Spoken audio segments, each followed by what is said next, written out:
Xoş gördük sizi, çox dəyərlərim. Əlbəttə ki, əminəm çox möhtəşəmsiz.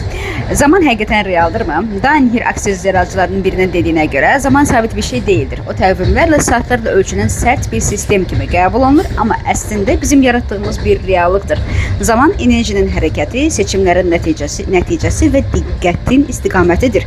Biz çox vaxt zaman çatmır. Gecikdim, artıq çox gecdir kimi düşüncələrlə özümüzü sıxırıq. Halbuki bunların hamısı bizim mühakimələrimizdən yaranır. Zamanla mübarizə aparmaqda deyil, onun əvəzinə, onunla axına girmək mümkündür. Özünə sual verərək, əslində mənim üçün indi hansı imkanlar açıqdır? Zamanı idarə etməyə çalışmaq yox, onu enerji kimi istifadə etmək daha tövsiyə olunandır. Yəni sən hər an öz seçimlərində zamanın sürətini dəyişə bilərsən. Məsələn, 1 saat bir ömür kimi gələ bilər və yaxud da 5 saat 5 dəqiqə kimi qısa keçə bilər. Bu sənin enerjinə bağlıdır. Əslində bu iş üçün mənə nə qədər zaman lazımdır? Əgər zaman məhdudiyyətim olmasaydı, indi nə seçərdim? Zaman sıxmaq da deyil, açıq saxlamaq yaxşıdır. Vaxt azlığı hiss etdikdə isə dayan, nəfəs al, bədənini dinlə. Çox vaxt zaman genişlənir.